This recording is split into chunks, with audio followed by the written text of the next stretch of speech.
morning, or depending on when you're watching this, good afternoon, good evening, or good night. My name's Ross, and as always, told how to voice the radio. So today we need to look at N's Joltik, and I like Joltik. I was never a huge fan of Joltik, and then TCG Pocket happened, and I'll be honest with you, I'm playing a lot of Joltik right now with a Blastoise event. And I'm kind of loving Joltik. Of course, Joltik was for a long time a great Pokemon with Night March. Well, now Joltik's back, and now it's N's Joltik. And there needs to be a comparison made here nice and quickly, because this is very much like N's Purloin. It's not evolving, which canonically makes sense. This was a Joltik that was recruited by N, helped to battle, and then released. It never evolved into N's Galvantula. N never had a Galvantula. So why would N's Joltik evolve into N's Galvantula? That would not really make very much sense at all, now would it? No. So we've got N's Joltik, but we don't have N's Galvantula. And remember, as I've told you before, there's not going to be any evolution here. Because not only are we not getting N's Galvantula, but there's no such thing as N's Joltik evolving into Galvantula. That doesn't happen. N's Joltik can only evolve into N's Galvantula. There is no N's Galvantula. Ergo, this boy, he ain't doing none of that evolving malarkey. Sorry about that. But you know what? I'm honestly kind of cool with it because I like it. Now, the 40 HP is garbage. We'll talk about that more in a moment, but the 40 HP is a problem. And what we've got here is 2 energy, 30 damage. Before dealing any damage, discard any Pokemon tool card attached to your opponent's active Pokemon. If you discarded any Pokemon tools in this way, your opponent's active Pokemon is now paralyzed.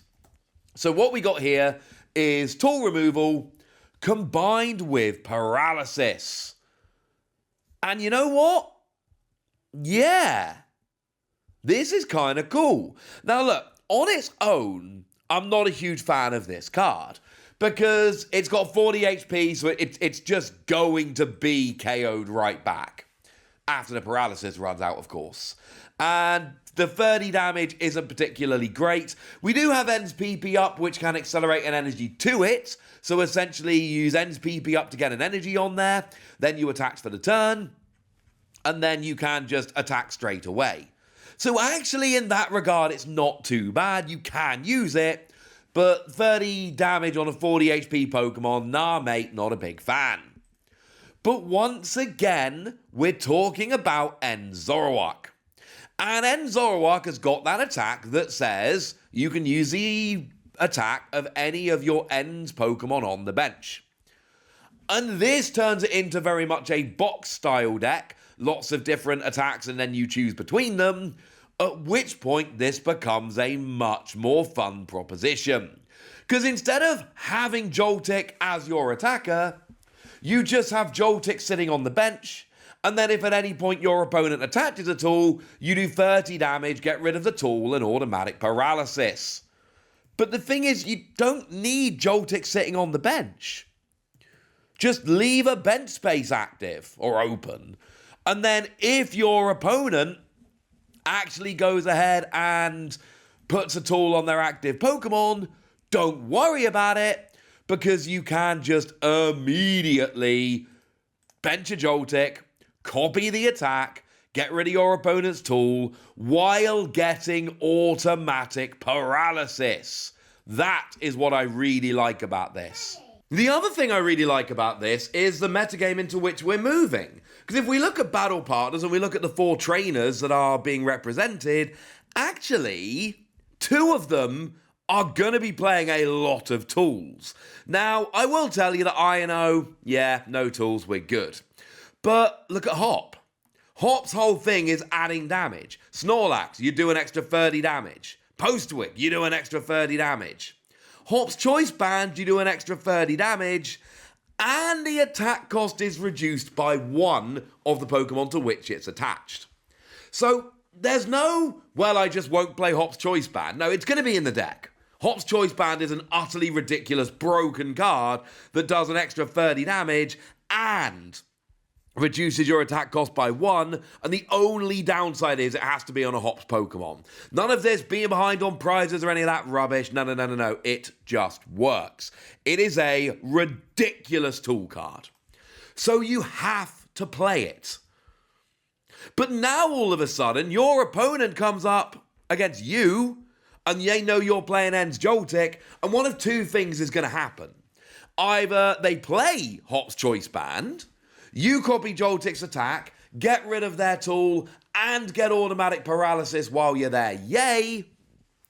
Or your opponent doesn't play Hops Choice Band. And I'm honestly cool with either. Because if your opponent is playing Hops Choice Band as a 4 of in their deck, and it's that good, they're going to be playing it as a 4 of in their deck, they want to use it. And if they can't use it, their deck is a lot worse than they thought it was. Ha! And if they attach it, you get to paralyze and basically get a free turn. Now, there's always a chance they've got to switch or something to get round paralysis. Fine. But automatic paralysis is and always has been very powerful. And what Ends Joltik does is it works beautifully either as a deterrent or as a punishment. And honestly, either of those is fine. I don't care if you're using it as a punishment or as a deterrent. Either way, it's going to be an incredibly powerful card, and I love it. On its own, not such a huge fan, as I've told you. In an Ends box deck, yes.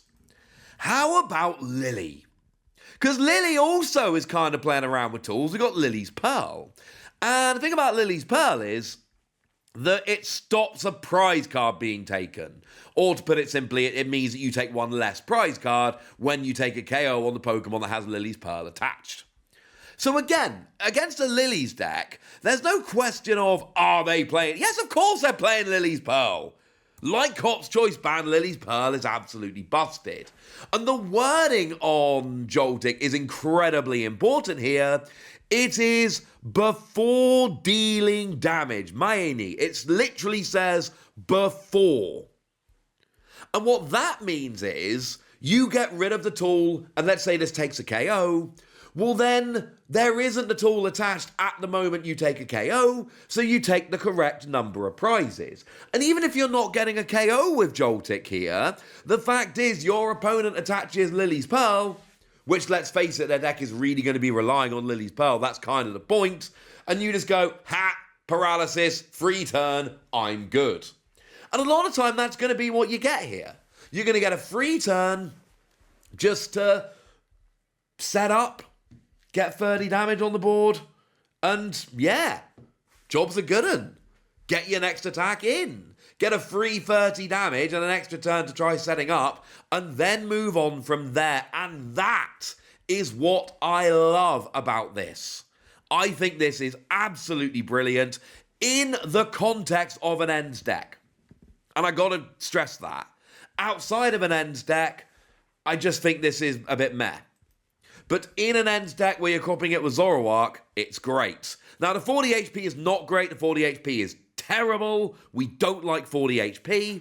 However, like I say, you can just try and avoid benching it. Now, obviously, your opponent is going to be trying to go Dust Noir here, which is honestly going to be super annoying. And not even Dust Noir, sorry, Dust Glops. Dust Glops is going to get the KO. Boo! Never mind, eh? But that's going to be a pain. Having a 40 HP Pokemon sitting on the bench in the age of Dusclops is going to be a bit of a pain. Not the end of the world. And again, if you're going against Dust Noir decks, are they going to be as reliant on tools? Could you potentially leave it off the board for the turn? Or for the whole game even? Yeah, quite possibly. Unless you start with it, which is going to happen sometimes, because it is a basic Pokemon. I still think this is a very powerful card with a lot of potential, specifically in Ends decks. And I do just need to mention, someone at Creatures loves Joltik, because we got an illustration rare Joltik in Paradox Rift. We also got the really good Joltik that accelerates energy in Stellar Crown that also got an illustration rare. And now we've got Ends Joltik as well, which again, canonically, we probably did have to get Ends Joltik. But still, somebody at Creatures is loving Joltik. And I'm going to be honest with you, I feel like I'm starting to turn towards being a Joltik fan. I've never been a Joltik fan, although I do have like 40 spiders in my house. I do feel like the wind might be turning. Either way, I'm giving this a very trepidatious 3 Wassies. I think it is a very specific card that only works in Ends decks, but given that Hop looks really good and is going to be using a tool, and Lillie, we don't quite know how good Lillie's going to be, but that tool is absolutely ridiculous. I think there is a lot of potential here. This is one I've got my eye on. I'm also at this point just kind of assuming it's going to have an illustration rare, because that's apparently what Pokemon do for Joltik. So there we go. That's what you need to know. And now it's over to you guys. Tell me what you think about Ends Joltik. Is it as good as I think it is? Am I being a bit too excitable? Let me know in the comment section. Get us! Be nice. And then make sure you like this video, subscribe to this channel, follow me on Twitter at TheWassie.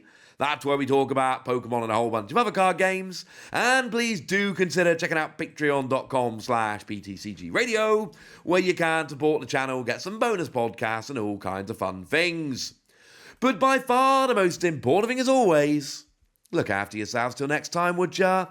Thank you very much for watching. My name's Ross, and you've been watching PTCG Radio.